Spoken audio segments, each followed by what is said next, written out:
warradi'a jayyidan, yang buruk terlihat seolah-olah baik. Wa sababuhu wujudu syubhatin aujabat dzalik, dan penyebabnya adalah adanya syubhat. Maka syubhat itu mengerikan sekali. Dengan syubhat, yang buruk menjadi baik, yang baik seolah buruk. Maka tugas para ulama sepanjang hayat mereka, di perjalanan sejarah para ulama, ulama yang betul-betul ulama adalah menghilangkan syubhat. Sebagaimana Ibnu Abbas tadi, bukan ulama kalau tidak mau membahas masalah syubhat. Kalau saya bahas masalah syubhat ini, banyak yang tersinggung.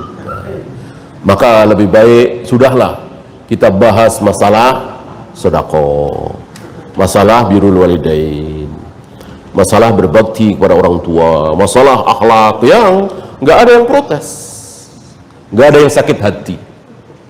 Ya, walaupun orang bakhil, ketika saya berbicara tentang kedermawanan, insya Allah dia tidak tersinggung, tidak akan marah. Di hadapan para pezina, saya berbicara tentang haramnya zina, insya Allah mereka tidak marah. Di hadapan para pemabuk, saya berbicara tentang haramnya khamr, haramnya mabuk, insya Allah mereka tidak sakit hati. Ya paling malulah ya.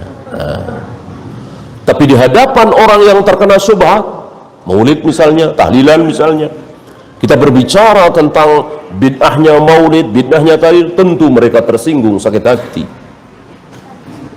Disinilah tugas ulama, mau tidak mau wajib, gimana lagi ya? Maka sepanjang sejarah, sepanjang zaman, ulama itu banyak yang memuji, apa yang mencaci, mencaci, terutama di zaman di mana di zaman itu syubhat banyak ya. Dimulai dari Syekhul Islam, saya kira, bukan berarti sebelum beliau tidak ada yang dicaci, bukan, tentu ada, tapi di zaman beliau luar biasa syubhat itu.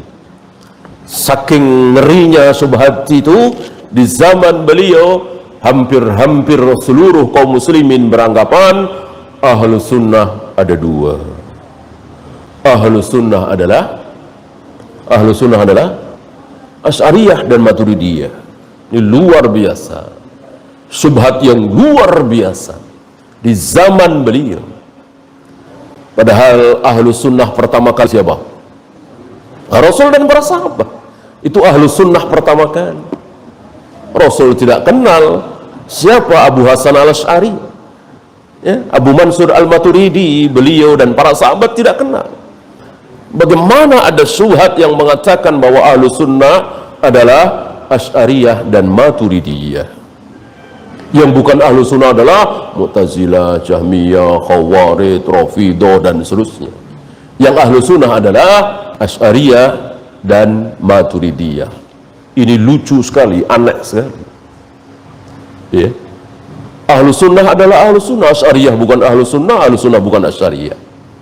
Maturidiyah bukan ahlu sunnah bukan Maturidiyah. Ahlu sunnah sekali lagi adalah Rasul dan para sahabat. Kita mau masuk ke dalam kelompok ahlu sunnah, kalau mau ikuti Rasul dan para sahabat, mudah. Makanya kita tidak usah ngaku-ngaku mengklaim diri kita adalah ahlu sunnah. Jangan dulu. Kita ajak mereka kepada satu kalimat yang insya Allah mereka sependapat. Kalau tidak sependapat, tentu jahil sekali mereka. Apa? Muslim terbaik, Muslim terbenar ahlu sunnah adalah Rasul dan para sahabat ya. Apa iya mereka mau nolak bahwa kaum muslimin terbaik adalah Rasul dan para sahabat? Mereka mau nolak ya? Sekira dan insya Allah mudah-mudahan mereka tidak menolak bahwa kaum muslimin terbaik, kaum muslimin yang paling lurus, kaum muslimin yang paling diridhoi oleh Allah kaum muslimin yang dijamin masuk surga, kaum muslimin yang dijamin ampun adalah Rasul dan para sahabat. Masuk sampai di sini mereka nggak terima, ya. Saya kira mereka tidak sampai hati mengatakan bukan Rasul dan para sahabat kaum muslimin terbaik. Kaum muslimin terbaik itu kaum muslimin Jawa Timur. Masa begitu? Itu kan konyol, ya. Saya kira sebodoh-bodoh mereka nggak akan mengucapkan kalimat bodoh seperti itu. Kaum muslimin terbaik adalah Rasul dan para sahabat. Itulah Ahlus Sunnah. Nah, dari sini kenapa kita tidak objektif saja? Berhubung Rasul dan para sahabat adalah kaum muslimin terbaik, gimana kalau kita ikuti mereka saja? Apa yang mereka lakukan mari kita ikuti. Mereka sholat berjamaah di masjid di awal waktu, dan tidak ada jamaah kedua, ketiga, keempat. Jamaah cuman sekali, ya. Berjamaah sholat duhur sekali, berjamaah sholat asar sekali. Kita ikuti, ya. Rasul dan para sahabat puasa Ramadan 1 bulan, kita ikuti. Rasul dan para sahabat haji umrah, kita ikuti. Rasul dan para sahabat sholat nisfu Sa'ban. Nah, kalau enggak ya jangan, kan mudah ini. Rasul dan para sahabat mentahlilkan kematian 3 hari, 7 hari, 40 hari dan seterusnya, tidak, ya enggak usah, mudah ini, ya. Tapi tentu hidayah di tangan Allah. Walaupun mudah, jelas, gamblang, sahih, sarih, tapi Allah tidak berkenan memberikan hidayah, ya tetap dia nggak mau terima. Ya Abu Thalib kurang apa? Termasuk Abu Jahal, Abu Lahab kurang apa?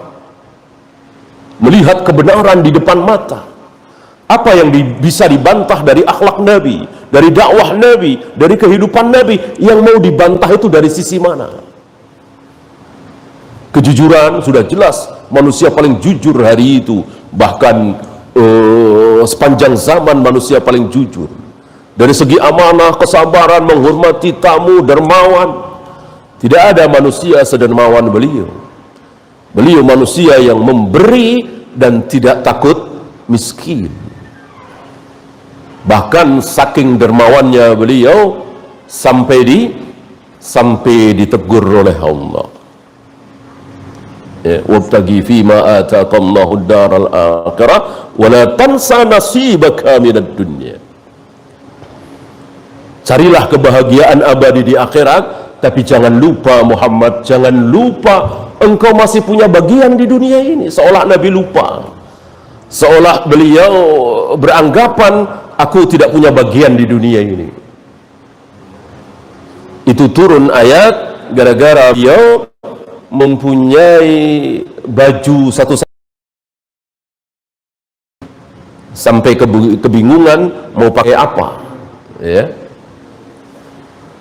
Lalu turun ayat itu. Itulah Nabi kita Muhammad SAW, begitu dermawannya, mau dari sisi mana mau menolak Nabi SAW. Abu Jahal, Abu Lahab, Abu Thalib, yang paling kebangetan Abu Thalib.